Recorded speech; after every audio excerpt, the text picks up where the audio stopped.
Pai amado, Jesus, o nosso mestre querido, a espiritualidade que nos acompanha, agradecemos por estarmos aqui novamente reunidos, não ao acaso. Se estamos aqui é porque algo temos que compartilhar, temos que aprender.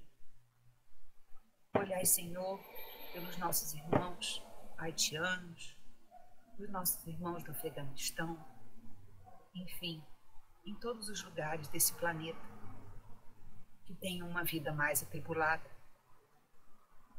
que tem que lutar desesperadamente para sobreviver. Que possamos nós, reunidos aqui nesse momento, enviarmos boas vibrações para os nossos irmãos tão necessitados. E mais uma vez, obrigada, Senhor, por tantas bênçãos que recebemos todos os dias.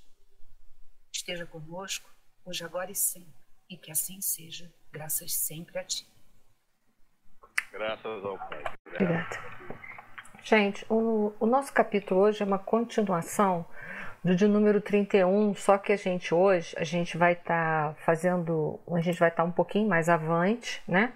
A gente está levantando aquela questão se aquela mulher que apareceu lá nos portões, né, da Câmara de Retificação, se o que ela traz ali, aqueles pontos pretos, são marcas no perispírito ou são ovoides. Então a gente vai trabalhar hoje, tá?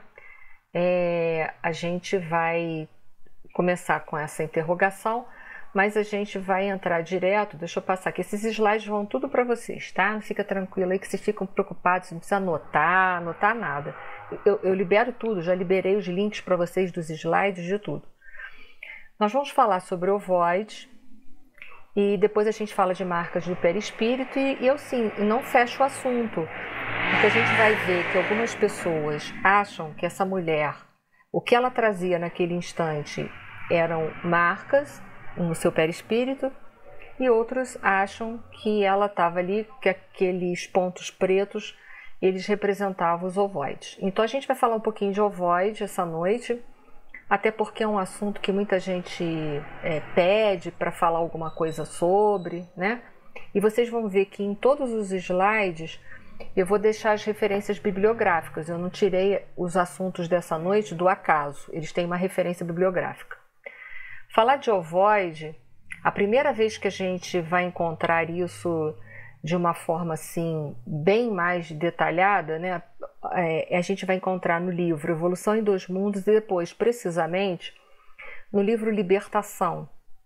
Então, lá o Gúbio, conversando com o André Luiz, ele vai falar da segunda morte, que é a mesma coisa, são sinônimos de falar sobre ovoides. A gente vai ver pela definição do que é um ovoide, a gente vai entender um pouco melhor por que eles denominaram de segunda morte, ok? Qualquer dúvida vocês interrompam. O que são ovoides? É a perda da forma humana do corpo espiritual do perispírito. Ou seja, nessa gravura acima, em azul, a gente vai ver que o nosso perispírito ele guarda a forma humana. E quando ocorre o processo de ovoidização, que a gente vai ver como é que isso se dá, o perispírito, então, ele vai perder essa forma humana aí e vai ganhar essa forma ilustrada que está aí abaixo e que também é narrada no livro Libertação, que é um livro que vai falar das trevas. E nesse livro, então, o André Luiz vai falar que ali ele observou a primeira vez o que era um ovoide, que tem mais ou menos um tamanho um pouco maior do que um crânio humano. E aí a gente vai ver qual é o processo que faz com que venhamos a perder a forma humana e adquirirmos essa forma de ovoide. Não pretendo chegar a esse processo não, mas vamos lá. No livro dos médiuns, já na segunda parte das manifestações espíritas, capítulo 1, da ação dos espíritos sobre a matéria, precisamente no item de número 5.6, para vocês poderem ir lá, nós vamos estar falando sobre as propriedades do perispírito. E lá Kardec informa que para compreendermos como se dá, precisamos primeiro compreender, né? Ou seja, para a gente entender, o mecanismo de ovoidização, nós temos que compreender primeiro ou relembrar as propriedades do perispírito. Uma das principais propriedades do perispírito é a plasticidade, que é a capacidade de modificar a forma do perispírito pela força do pensamento e da vontade. Então, lá no Livro dos Médiuns, agora, precisamente, o Kardec coloca assim: o perispírito se dilai ou contrai, se transforma, presta-se, numa palavra, a todas as metamorfoses de acordo com a vontade que atua que atua sobre ele, né? Então, a gente tem que entender que o nosso perispírito ele é muito plástico, ou seja, ele é muito moldável, ele é capaz de se transformar. Transformar pelo quê? Pelo nosso pensamento e pela nossa vontade. Então, ele pode tomar formas diferenciadas. Então, a plasticidade é uma das propriedades que confere a gente a mudança da forma perispiritual. E uma referência sobre essa plasticidade, numa das obras básicas, é o Livro dos Médiuns. Mas vocês poderão encontrar também, não na obra básica, mas em obras póstumas, também tem um capítulo lá que vai falar sobre as propriedades do perispírito, ok? Então a gente entende que o perispírito ele guarda essa particularidade. Tem um modelo de consciência que eu gosto muito, acho bem completo, que é um modelo de consciência oferecido por Dr. Jorge Andréa, que vai falar que a gente é envolvido por essas diversas camadas energéticas. No centro da camada energética, nós vamos ter o inconsciente puro, ou seja, o espírito propriamente dito. É o ponto também em que nós fazemos conexão com o nosso Pai, com o nosso Criador. E depois, então, vem uma série de zonas espirituais intituladas pelo Dr. Jorge Andréa como um consciente passado, onde estão armazenados todas as informações que nós adquirimos nas nossas diversas reencarnações. Depois o inconsciente presente ou atual, que é esse que nós estamos formando, porque nós estamos enviando constantemente para essa zona informações e vivências que estamos tendo no momento atual. E finalmente, então, fechando essa zona espiritual, nós vamos ter o corpo mental. E posteriormente ao corpo mental, vocês vão ver lá que está em amarelo, nós vamos ter o perispírito, o psicossoma, naqueles que estão encarnados, o duplo etérico e, finalmente, o corpo físico. No entendimento que quem está desencarnado não tem duplo etérico nem corpo físico. E a gente vai ver que o corpo mental é um envoltório sutil da mente, nessa região que o perispírito encontra seu alicerce. Então, o nosso perispírito, ele é exatamente o reflexo do nosso corpo ou campo mental, conforme vocês quiserem colocar. E a gente sabe que é no corpo ou campo mental que é o local que é produzido os nossos pensamentos. Um dia a gente vai falar um pouquinho mais sobre a casa mental e tudo mais, mas isso fica para um outro momento, que eu acho que se misturar muita coisa, a nossa cabeça pode dar nó, pode confundir. Então, no corpo mental que a gente vai ter todos os alicerces para formar o nosso perispírito. O corpo, ou campo mental, ele é um reflexo da nossa consciência. E o nosso perispírito, ele é um reflexo do nosso corpo mental, ok? Isso eu quero que vocês deixem isso gravado na mente de vocês de alguma sorte.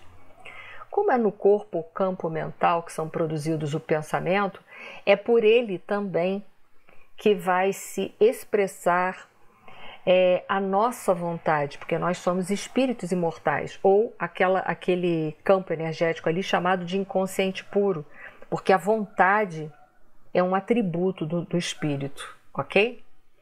Então, no corpo mental é que vai veicular toda a vontade do espírito e vai produzir o pensamento, que é a vontade, digamos assim, plasmada. Então é no corpo mental que a gente tem um alicerce para formar todo o nosso perispírito, ok? Então é de lá que ele vai encontrar a bagagem para que o perispírito possa ser formado, possa adquirir a forma necessária ou condizente com aquele momento da nossa vida, como desencarnado ou como encarnado. E o perispírito, ele vai projetar essa informação e vai formar o corpo físico. Então, o meu corpo físico, ele é um reflexo do meu perispírito. Até aí foi? Vou repetir de novo. O campo mental, o corpo mental é um reflexo da nossa consciência, que pode estar desperta ou adormecida, mas é um reflexo da nossa consciência. O nosso perispírito é um reflexo do nosso corpo mental. E o nosso corpo físico é um reflexo do corpo mental. Do perispírito, desculpe, tá? O nosso corpo físico é um reflexo do perispírito. Foi? Então vamos lá, vamos seguindo aqui. Quando vocês não entenderem, manda eu parar, tá? Porque eu vou tornando a aula complexa. Segundo a Sueli Caldas Schubert, no livro dela, que eu já disse que eu gosto muito, Obsessão e Desobsessão, no capítulo 16, ela vai mostrar para a gente 3 mecanismos da ovoidização.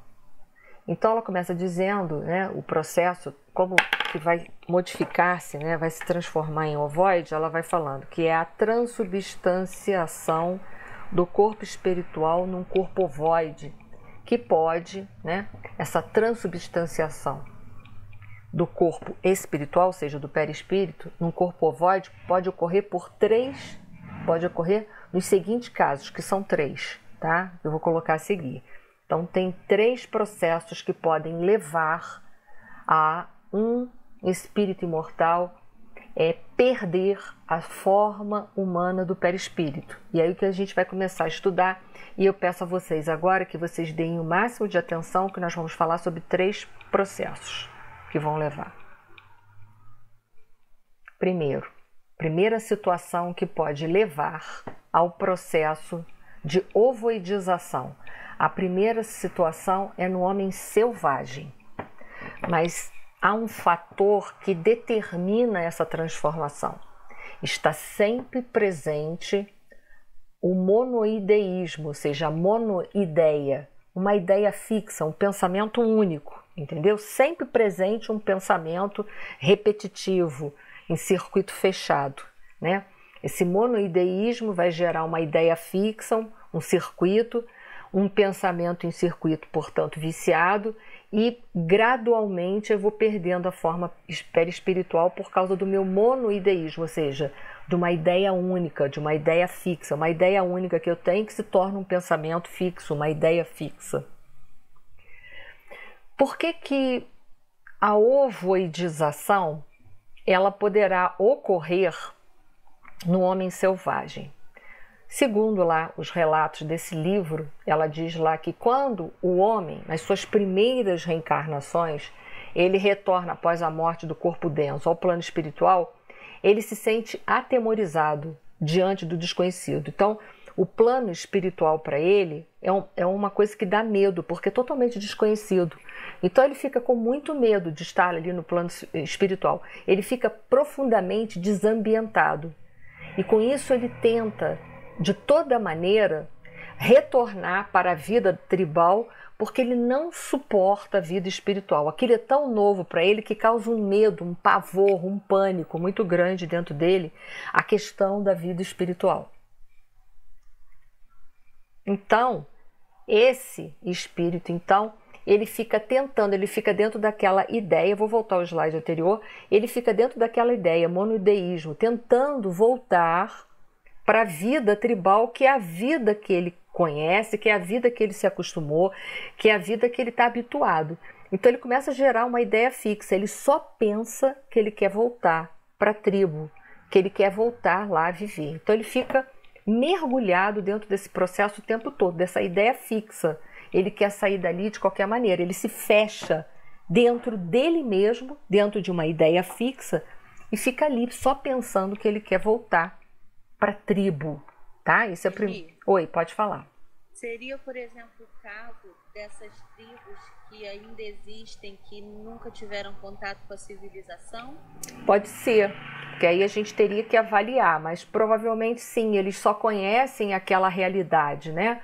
Então só estão nas suas primeiras reencarnações. Então eles têm tanta dificuldade de adaptação que até a vida espiritual atemoriza eles. Como causaria temor a presença com a gente, ou se a gente levasse eles, por exemplo, para uma metrópole, entendeu? Os hominídeos antes do Homo sapiens também?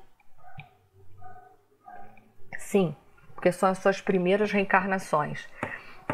Mas aí a gente tem que entender que as nossas primeiras reencarnações não significa que aqueles tribais, que aqueles homens primitivos, todos eles se transformaram em ovoide, tá, gente? Não, porque olha só, isso que é bom esses raciocínios a gente pensar. Toda teoria tem uma certa exceção. Por quê? Todo homem selvagem vai se transformar num ovoide? Não. A espiritualidade vai facultando ele o quê? Um período mais longo na espiritualidade para ele começar a se adaptar. Então, entenda uma coisa, as primeiras reencarnações aqui na Terra, provavelmente, não havia grandes intervalos entre uma reencarnação e outra. E o que isso é uma coisa lógica. Por quê? Porque a vida dos primitivos era uma vida sem condição nenhuma. Sem condições de sobrevivência adequada, sem condições de abrigo, sem nada, né? A gente estava ali começando, né? A se desenvolver intelectualmente. Então, veja bem, nós morríamos com muita facilidade, provavelmente, né? Então, se reproduzia com muita facilidade, mas com muita facilidade também se vivia. Quer ver uma coisa mais pertinho da gente? Vamos voltar para a Idade Média. A gente vê fotos, né, assim, telas, às vezes, de pessoas dessa época, que a gente fala assim, a gente dava o quê? Uns 60, 70, 80 para a pessoa. Vai saber, às vezes morreu com 29 anos. Né? A vida era muito dura, era muito ruim. Então se morria de qualquer coisa. Então vamos imaginar um primitivo, um homem selvagem, nas suas primeiras reencarnações, morria-se muito jovem, provavelmente. Era um desafio chegar à idade adulta e viver mais do que a madureza. Não chegava-se à velhice, as condições eram muito ruins. Não se tinha ainda a questão do abrigo definido, a construção de casas, a vida tribal ainda praticamente quase não existia. Então, a possibilidade de sobrevivência era até menor. Depois, com as tribos, com as formações de tribos, aldeias, cidades, isso foi se tornando essa vivência em sociedade foi fortalecendo a todos nós e fazendo uma melhor distribuição de trabalho e de qualidade de vida.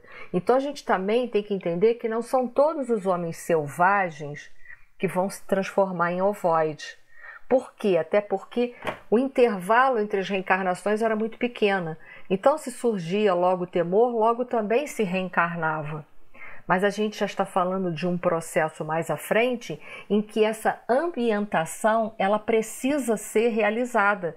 Nós não podemos ficar com medo da espiritualidade a vida inteira.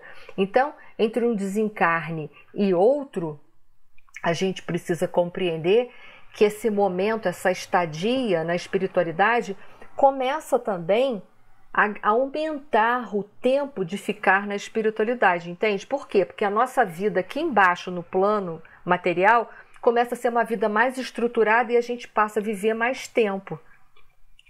Se a gente passa a viver mais tempo, a gente entende também, né, que a gente vai desencarnar, vai ter que esperar um espaçozinho para reencarnar de novo. Por quê? Porque não vai ter tanta gente assim em idade fértil produzindo, fazendo crianças. Me fiz entender? Eu não sei se foi para todo mundo, né? Então a gente não pode dizer que todo homem selvagem, ele quando vai para o plano espiritual, pela essa falta de adaptação, ele vai se transformar num ovoide, não. Nós estamos falando aquele que precisa já passar um tempo maior para poder angariar uma outra reencarnação. Se a gente pensar no mundo primitivo, era quase que assim, nasceu, nasceu, se desenvolveu, se tornou adulto, reproduziu e quase que morreu, não se chegou à velhice. Então você vê bem, o espaço-tempo de reencarnação, né, era muito pequeno, o que hoje, o espaço de reencarnação é muito maior. Você vê, hoje a gente vive 90 anos aqui na Terra, 90, 100 anos. Todos eles, todas essas pessoas estão em fase de reprodução? Claro que não, né? Já passou, já acabou. Eu não sei se eu estou me fazendo entender, né? O ciclo de desencarne e encarne não é mais a mesma coisa. Foi, Andresa?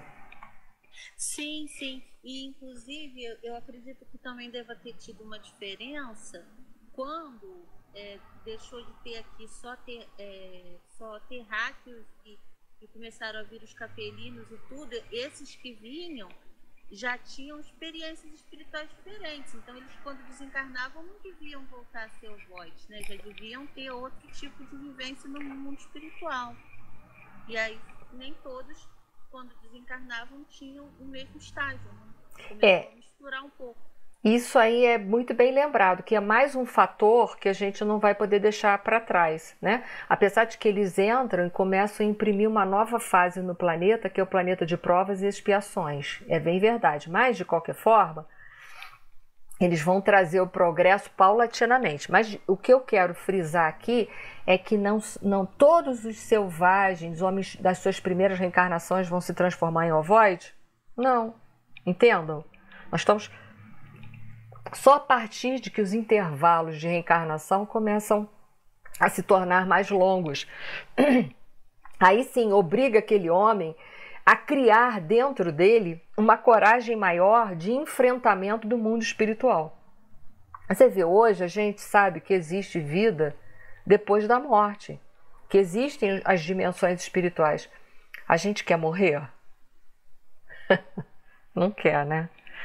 Então imagina quando o nosso conhecimento do pós-morte era muito menor do que a gente tem hoje. Deveria ser um pavor, morrer devia ser uma coisa horrorosa, né? Uns aceitavam bem, mas outros deveriam ter verdadeiro pavor. Ficava agarrado lá, não quero morrer, não quero morrer. Se até hoje existe isso, imagina naquele tempo.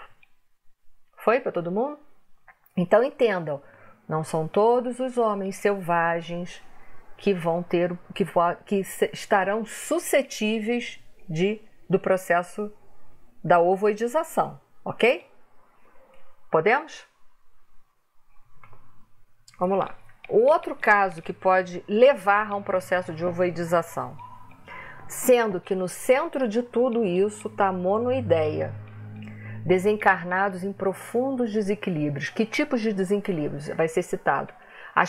Aspirando a vingar-se ou portadores de vicioso apego, envolve e influenciam aqueles que lhes são objetos de perseguição ou atenção e auto-hipnotizam-se com as próprias ideias que se repetem indefinidamente. Bom, aí já muda.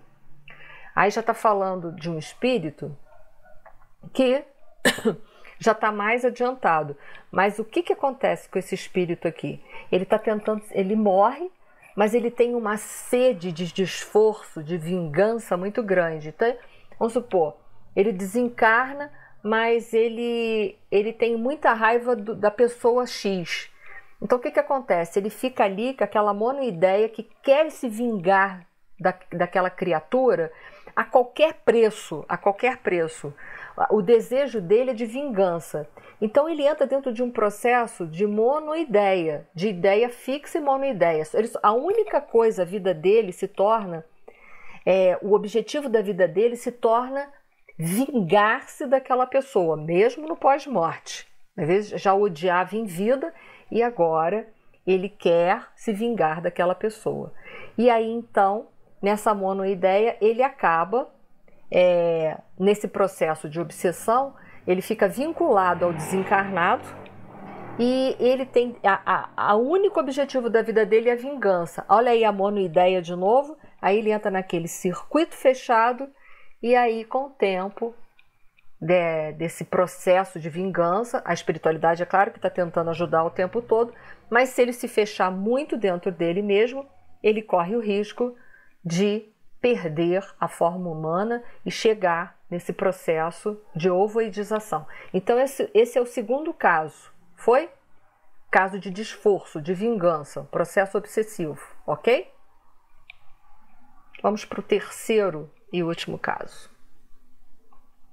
Bom, aí está continuando ainda o segundo caso, eu vou ler isso aqui. Em consequência, os órgãos perispiríticos se retraem, ou seja, ele se fecha dentro de si mesmo, por falta de função. Por que por falta de função? Porque a única ideia dele, o objetivo da vida dele é vingança, assemelhando-se então a ovoides vinculados às próprias vítimas que, de modo geral, lhes aceitam mecanicamente a influenciação por trazerem os fatores predisponentes, quais sejam a culpa, o remorso, o ódio, o egoísmo, ou seja, a obsessão a gente sabe que é um caso de afinidade moral.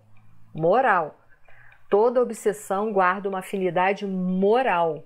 Então, nesse caso, né, instala-se a obsessão e o obsessor, como o único desejo da vida dele passa a ser a se vingar da sua vítima, ele então acaba perdendo a sua forma humana, do seu perispírito. E ele coloca assim as causas, vou ler de novo, quais sejam a culpa é um dos principais fatores que geram obsessão, o remorso, o ódio, o egoísmo, que externam em vibrações incessantes, quer dizer, a pessoa está fazendo ressonância, né, sintonia com o obsessor, sobre o comando da mente. Configura-se, neste caso, a parasitose espiritual. Parasita é todo aquele que vai viver às custas da energia do outro. Não é isso? Parasita é todo aquele que vive às custas da energia do outro. E isso é uma coisa que leva a gente a pensar, né? Da energia moral e sentimental do outro. E parasita é todo aquele, né, que vive da energia moral e emocional do outro. Eu não sei se vocês estão entendendo o que eu estou querendo falar com isso. Isso é um parasita, né?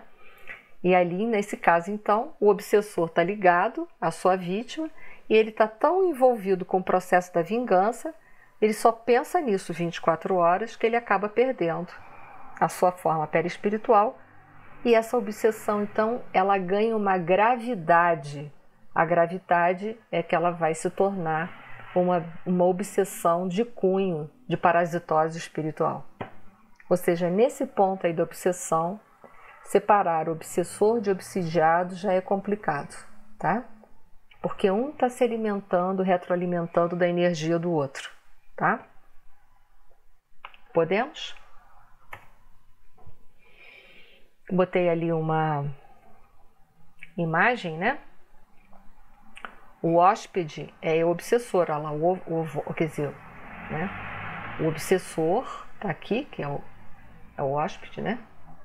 E o hospedeiro é o obsidiado, a pessoa, né, que está recebendo ele, é o hospedeiro, tá vivendo, trocando energia, alimentando ele o tempo todo, tá bom?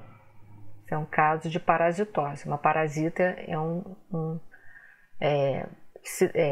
na natureza a gente sabe que existem plantas, né, ou animais parasitas, mas aí a gente não vai entrar nisso. Mas em caso, aqui está o hospedeiro, que é a pessoa obsidiada, e o hóspede está ali, o ovoide já ligado a ele, de longas datas, tá? Não é de 1, 2, 3 anos, isso aí, ó, é de muito tempo.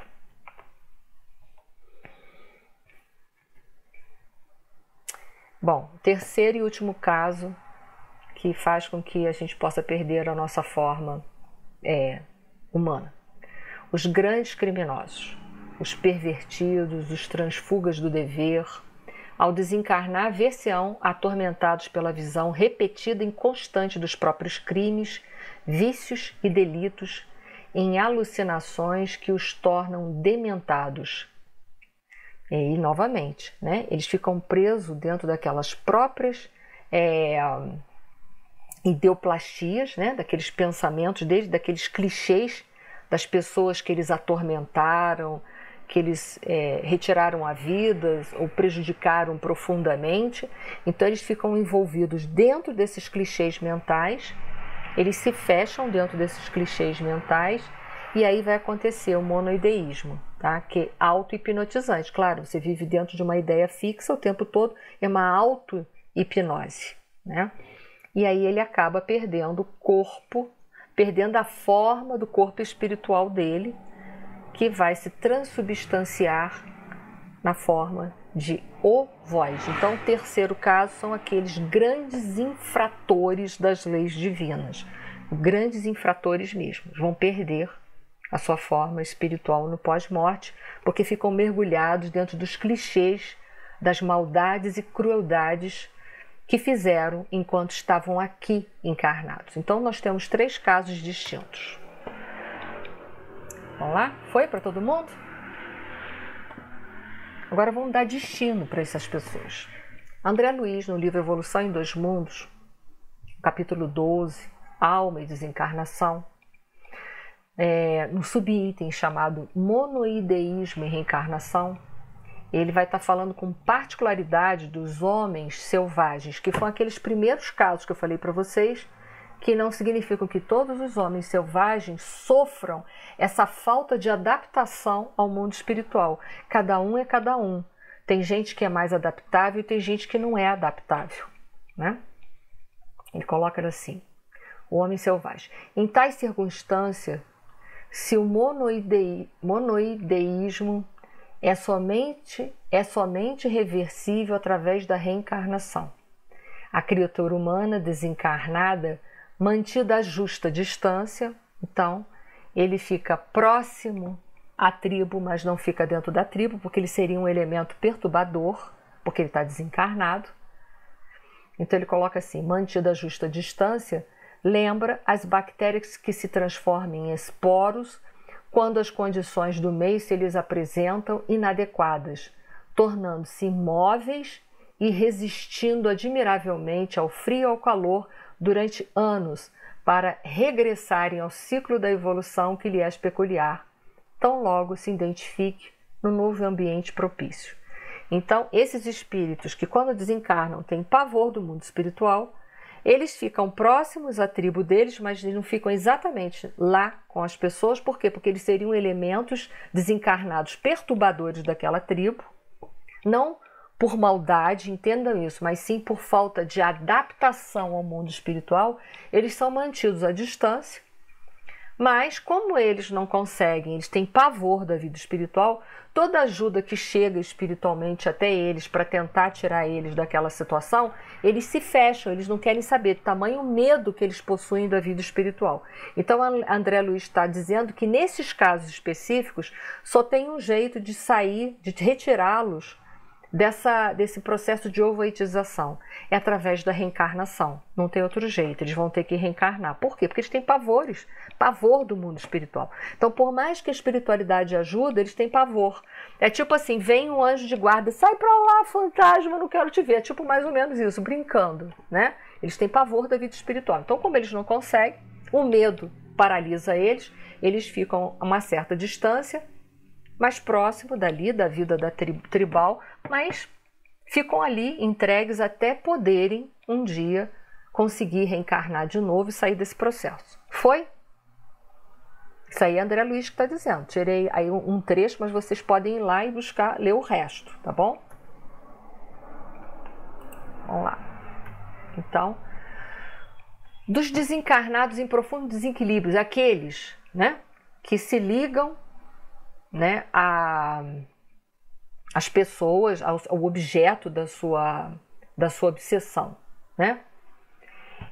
Esses ovoides, ele coloca assim, os obsessores poderão se utilizar desses ovoides para intensificar o cerco sobre suas vítimas, imantando-as a estas, instala-se daí em diante o parasitismo espiritual.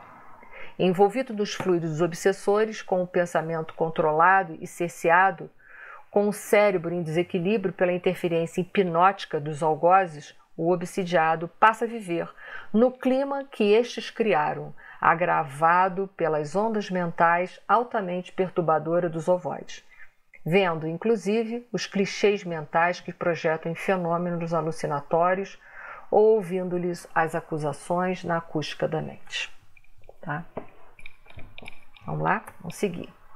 os grandes criminosos. Os grandes criminosos, esses ovoides também, eles poderão ser utilizados nas sombras, nas trevas, para intensificar processos obsessivos. Tá? Então, esses dois últimos, naquilo que nós entendemos, eles poderão com certeza serem destinados a intensificar processos obsessivos, que é o que narra o livro Libertação. Esse livro vai narrar, que acho que a obsidiada principal chamava-se Margarida, não tenho certeza, que vocês sabem que eu, para nome, eu sou um fracasso, né? E eles colocam na Margarida alguns ovoides para intensificar a obsessão que ela já está sofrendo de muito tempo. Eles utilizam esses ovoides para intensificar. Então, eles poderão ser usados. Mas aí vocês vão me perguntar, e os selvagens? Os selvagens, que são o primeiro caso, eu não encontrei nada explícito nas obras de André Luiz que eles são utilizados para processos obsessivos. Então aqui eu vou emitir a minha opinião pessoal, que é só minha opinião pessoal, não significa verdade absoluta. Eu não acredito que eles sejam usados para processos obsessivos. Por quê? Porque eles não estão ali naquela condição por desejarem o mal, mas sim por sentirem medo da vida espiritual. Então, não têm a intenção de praticar o mal. Não estão ali naquela condição porque desejam vingança ou porque foram espíritos perversos de outrora. Não. Eles estão ali por ignorância, eles ignoram as realidades espirituais. Então, eles têm tanto medo que eles se fecham. Então, eu acredito que, conforme o texto anterior de André Luiz, eles desencarnam, a espiritualidade tenta ambientá-los, tenta ajudá-los, mas eles entram nesse monoideísmo, nessa ideia fixa. Porém, logo que ocorre a primeira oportunidade de reencarnação, eles são levados aos processos reencarnatórios, apesar de que não tem isso explicitamente na obra, tá? Mas poderia ser utilizado? Poderiam, só não vejo lógica, mas poderiam, porque eles não guardam a perversidade, eles apenas eles temem a realidade espiritual. Ok? Para todo mundo? O assunto é um pouco complexo, né? Mas que é um assunto interessante, é. Então vamos em frente mais um pouquinho, ver se vocês estão pegando mesmo. Nesse mesmo livro da Sueli Caldas Schubert, tem lá um trecho que fala assim: a subjugação, quando levada a efeito nessas condições, acarreta consequências gravíssimas, lesando o cérebro ou outros órgãos que estejam sendo visados. Essa situação produz um desequilíbrio total e pode levar a vítima ao suicídio, à loucura irreversível ou ocasionar a morte por deperecimento ou distúrbio orgânico. Então, olha só, vamos supor que uma pessoa esteja dentro de um processo obsessivo. Os obsessores, eles começam com uma obsessão simples. Vocês lembram dos 3 tipos de obsessão? Obsessão simples, fascinação e subjugação, que pode ser corporal e moral. Então a gente sabe que todo processo obsessivo ele segue essas etapas. Eles podem andar rápidos em algumas etapas, mas eles seguem essas etapas. Então, quando eles estão tentando, né, que eles já conseguiram a fascinação, o último estágio da obsessão é a subjugação, onde pode ser intensificado nesse processo de subjugação. Eles utilizam, é nesse momento que eles se utilizam dos ovoides para levar o obsidiado a um processo de sofrimento máximo, que é o que ele coloca ali, que pode levar a vítima ao suicídio, à loucura irreversível, e ocasionar morte por deperecimento ou distúrbio orgânico.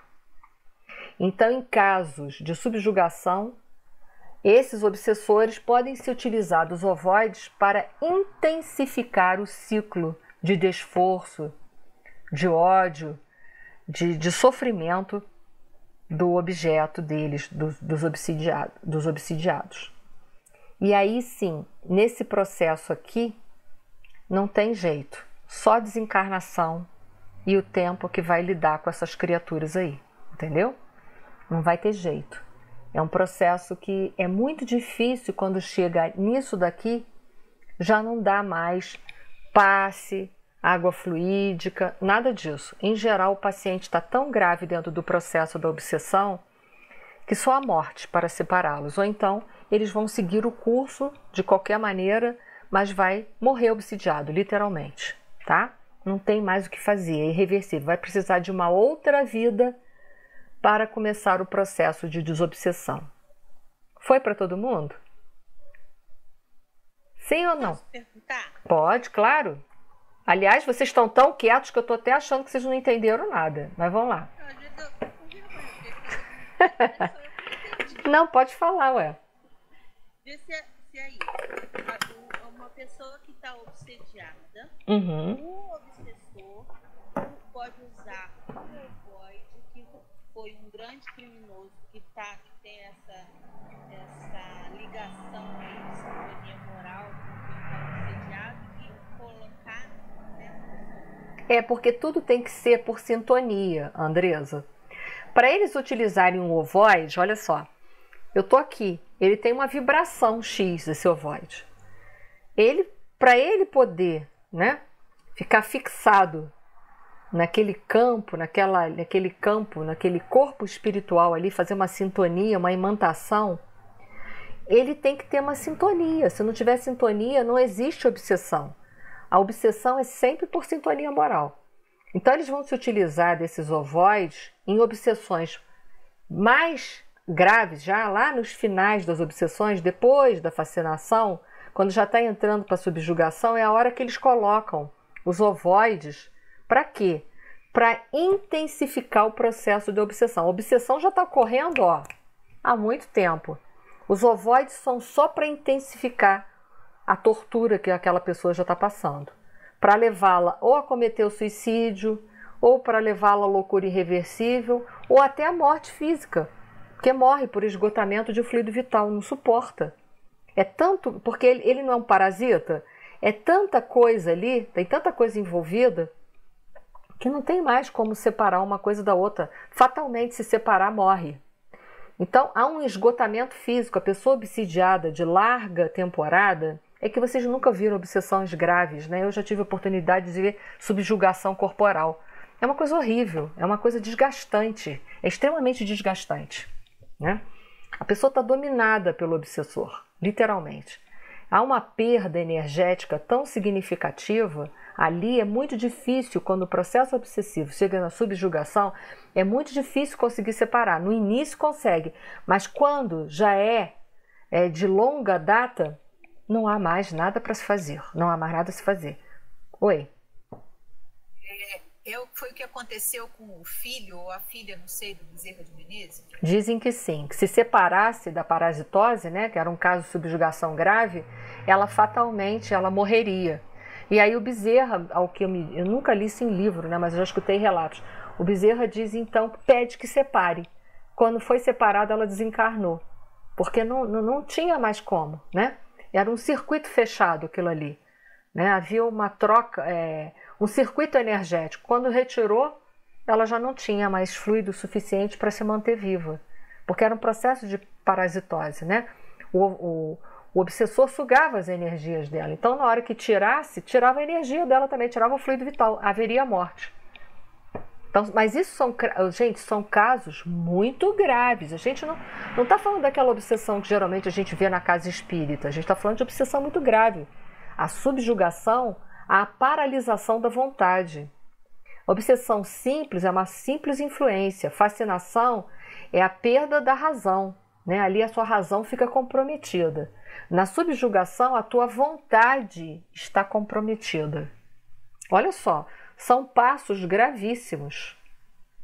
Então entenda, é o último estágio da obsessão, é a subjugação, é o último estágio. É nesse processo que eles intensificam com os ovoides, porque aí a pessoa está no papo, literalmente. Tá? E esses ovoides, eles ficam onde? Nas regiões umbralinas? Eles não ficam soltos. Uma boa pergunta isso, tá? Nunca fica solto. Já me perguntaram se fica caído pelo chão, já vi a pergunta. Quando a gente vai ler as obras do André Luiz, por exemplo, na espiritualidade, quando você lê Libertação, André Luiz, ele está lá naquela cidade das trevas, lá naquela organização trevosa, ele vê os espíritos desencarnados passando com vários ovoides, com vários hospedeiros neles, são imantados neles por afinidade. Tá? Então eles não ficam jogados. É tipo assim, a hora que eu preciso eu aciono alguém, eu aciono um. É só lendo o livro Libertação que a gente vai ver como funcionam essas colônias trevosas. As pessoas que lá estão, elas estão subjugadas pelos chefes dessas colônias. Né? Ali é um processo de obsessão entre encarnados. São colônias feitas por, literalmente, a base de obsessão. Tá? Então, o livro, Libertação, ele retrata esse sofrimento na espiritualidade. Né? Como os administradores dessa cidade trevosa, né? Dessa organização trevosa, como eles administram essa cidade? Através do medo, da imposição. Então, é tudo uma questão de sintonia, de obsessão. Literalmente é um processo obsessivo, né? Porque eles administram essa cidade e as pessoas que lá se encontram através de sentimentos como o medo, como a opressão, nesse tipo que é administrado a essa sociedade. Então os ovoides, eles, enquanto estão no mundo espiritual, eles ficam fixados nos desencarnados. E quando a pessoa está encarnada sofrendo um processo de obsessão, os ovoides estão imantados. Então, ou seja, os ovoides estão sempre imantados a alguma coisa, eles não estão perdidos no espaço flutuante. Tá? Sim ou não, para todo mundo? Diálogo com as sombras, a Valéria está colocando que também elucida, é verdade. O livro Diálogo com as Sombras é muito bom para quem trabalha em desobsessão. E lá vai falar muito sobre essas colônias trevosas, né? Como eles se utilizam desses espíritos umbralinos para reforçar o cerco de obsessão. Então, além do livro Libertação, tem Diálogo com as Sombras também, que vão relatar diversos tipos de espíritos das trevas, como eles se apresentam nas mesas de desobsessão e como eles são intimidadores. Eles administram pela intimidação, pelo medo, pela opressão, sempre dessa forma, tá? Vou seguir, não sei se ficou. Eni, Sim. Isso que você está escrevendo aqui, de alguma maneira, eu vou poder ler em algum lugar, porque eu costumo imprimir as coisas que coloca. Você não precisa imprimir, é sempre de vocês, é só vocês botarem no computador, faça como vocês quiserem. Hoje eu vou disponibilizar todos esses slides lá para vocês, hoje eu libero eles para lá, tá? Hoje mesmo, não precisa copiar nada, eu vou liberar tudo, tá? Tudo liberado. Né? Vamos lá. Parasitas ovoides. Esse é André Luiz ainda no livro Evolução em Dois Mundos, dando uma explicação mais científica para a gente. Em processos diferentes, mas atendendo aos mesmos princípios de simbiose prejudicial, encontramos os circuitos de obsessão e de vampirismo entre encarnados e desencarnados. Então entenda, os circuitos de obsessão e de vampirismo é aquele que suga a energia do outro para viver, só que ele suga, se reabastece e vai embora. Né? A parasitose não, você passa a viver dentro daquele mesmo corpo, né? Faz um circuito fechado. Lembra dos vampiros, né? Quem via filme de vampiro, o que fazia o vampiro? Ia lá, sugava energia, mas ele ia embora. O parasita não. Lembra do carrapato? O carrapato é um parasita. O carrapato fica ali em você 24 horas. Então é diferente um pouquinho. A nossa chamada vai terminar. Vou ver se eu consigo terminar aqui, tá? Então, olha só, em processos diferentes, mas atendendo aos mesmos princípios de simbiose espiritual, encontramos os circuitos de obsessão e de vampirismo entre encarnados e desencarnados, desde as eras recuadas em que o espírito humano, iluminado pela razão, a partir do momento que ele ganha razão, ele passa a usar o livre-arbítrio, a partir do momento do livre-arbítrio, ele passa a escolher, então ele acerta e erra, é aí que entra os processos obsessivos, né? Foi chamado pelos princípios da lei divina a renunciar ao egoísmo e à crueldade, à ignorância e ao crime. Mas a gente, quando não renuncia, a gente fica à mercê da lei. No tocante à criatura humana, o obsessor passa a viver no clima pessoal das vítimas, em perfeita simbiose mórbida, absorvendo-lhes as forças psíquicas, situação essa que, em muitos casos, se prolonga para além da morte física no hospedeiro, conforme a natureza e a extensão dos compromissos morais entre credor e obsessor e devedor. Então, veja bem, esse parasitismo pode prosseguir no pós-morte. Então, eu posso desencarnar, estou com esse processo obsessivo, com esses ovoides, por exemplo, ligados em mim. O que vai acontecer? Eu desencarno e continuo com eles lá. E aí, como é que vai fazer para resolver a questão de desligamento? Aí já vou ler ali no segundo parágrafo, falei para vocês. Sim. Acho melhor deixar para semana que vem, porque depois tem um tempo da pressa de todo mundo sair da plataforma. Então tá, semana que vem eu só vou falar da destinação. O que acontece com a pessoa que parte para a pátria espiritual ainda com os ovoides e como é feito esse desligamento, tá combinado? Sim, mas já vou liberar hoje o material. Aí na aula seguinte eu falo isso aqui, sigo em frente, tiro dúvidas e entro em outro capítulo. Combinado, gente? Então vamos lá. Vou fazer a prece final, tá? Que aí eu deixo na outra aula um pedacinho para se vocês quiserem fazer perguntas ainda sobre o ovoide, vocês me fazem. Senhor Deus, nosso Pai de infinito amor e bondade, Jesus, o Mestre querido, aos nossos mentores queridos, tão abnegados, que dedicam o seu tempo em prol à nossa evolução, a nossa eterna gratidão. Nessa noite em especial, Senhor, não só rogamos por nós, pela nossa família, mas rogamos por todos os obsidiados e obsessores, por todos os espíritos que ainda sofrem nesse processo, nesse circuito fechado de vingança, que a nossa prece, unida a tantas outras, possa contribuir para o esclarecimento, para a entrada do amor nesses corações. E que a tua paz e teu amor, que por ora sentimos presente em nossos corações, ela possa permanecer conosco durante toda essa semana e envolver todos aqueles que passam pelos nossos pensamentos e que são motivos das nossas preocupações. Eterna gratidão, Senhor. Muito obrigada. Obrigada a todos, uma boa noite, até semana que vem ainda com esse assunto, tá, gente? Boa noite, gente.